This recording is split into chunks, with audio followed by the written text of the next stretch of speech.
So I was involved in a quality improvement initiative called Co-Creating Health Initiative.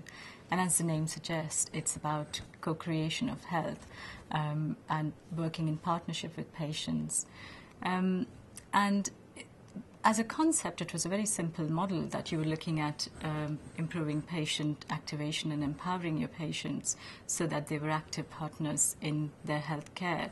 And you also wanted proactive clinicians, clinical teams, who would collaborate with patients and looking at how we can achieve better health outcomes. Now, a very simple model, but pretty hard to implement in real life, in real world. I did my presentation, talked about what the initiative was, what were the key components of it, what were the deliverables, and what outcomes we were getting out of it.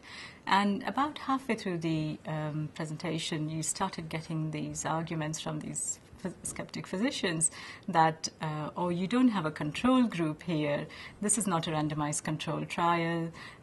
You haven't got any way of demonstrating that the outcomes you've got are going to be sustainable over a longer period of time. So the usual skepticism was building in. And by about 3/4 of the way, I thought I had just lost it. I wasn't ever going to get these group of physicians engaged and on board.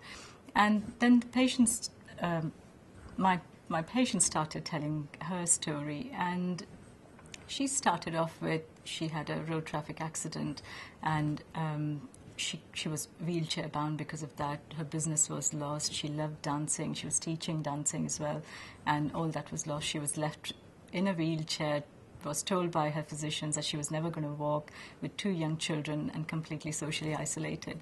And it was a very kind of moving story. And as she went through it, she said that all I wanted to do was walk. That's what my heart was telling me. I want to get up and walk from this wheelchair. That day she had come to the practice walking, also not just walking, going back into her business, and she had also volunteered some time out to deliver self-management programs for other people who were like her, and was providing the peer support. And she said that she had stopped all her medications. And this was really interesting for a lot of physicians, because they said, why did you stop the medication? How could you come off all that pain relief medication? And she said that I went on the self-management program, and on the program they taught that if you exercise, your body has the ability to generate its own pain relieving factors, feel-good factors. And that meant that I didn't need to take any external pain relief, and I've worked on that, made sure that I did my exercises regularly, and I'm off all the medications now.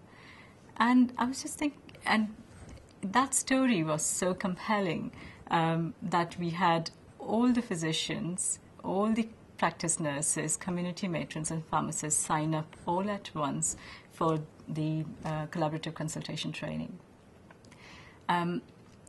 And not only that, after a month or so, neighboring practice heard about it. There were 20 people there who threw in their application as well. And again, they were very hard to engage in the process. So the lessons that I really learned out of it is, when you're out there trying to engage people in your work, do present the data, and that is helpful, but do try to engage them at the emotional level as well, because what my data could not do was done by one single patient story. So I thought that was really powerful.